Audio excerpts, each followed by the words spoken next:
The comet's tail spread across the dawn, a red slash that bled above the crags of Dragonstone like a wound in the pink and purple sky. The maester stood on the wind-swept balcony outside his chambers. It was here the ravens came after long flight. Their droppings speckled the gargoyles that rose 12 feet tall on either side of him, a hellhound and a wyvern, 2 of the 1,000 that brooded over the walls of the ancient fortress. When first he came to Dragonstone, the army of stone grotesques had made him uneasy, but as the years passed, he'd grown used to them. Now he thought of them as old friends. The 3 of them watched the sky together with foreboding. The maester did not believe in omens, and yet, old as he was, Cresson had never seen a comet half so bright, nor yet that colour, that terrible colour, the colour of blood and flame and sunsets. He wondered if his gargoyles had ever seen its like. They had been here so much longer than he had, and would still be here long after he was gone. If stone tongues could speak. Such folly! He leaned against the battlement, the sea crashing beneath him, the black stone rough beneath his fingers. Talking gargoyles and prophecies in the sky? I am an old done man, grown giddy as a child again.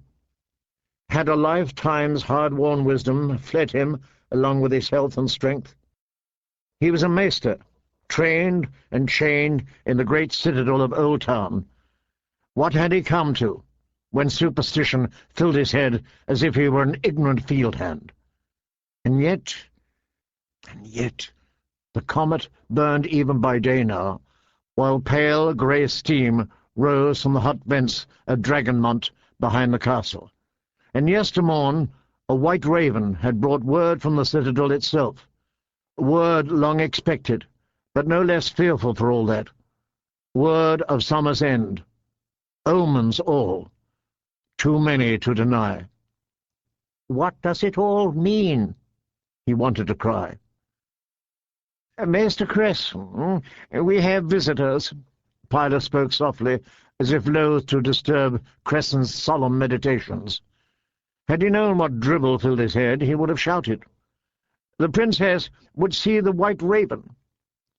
Ever correct, Pylos called her princess now, as her lord father was a king. King of a smoking rock in a great salt sea, yet a king nonetheless. Her fool is with her. The old man turned away from the dawn, keeping hand on his wyvern to steady himself. Help me to my chair, and show them in. Taking his arm, Pylos led him inside.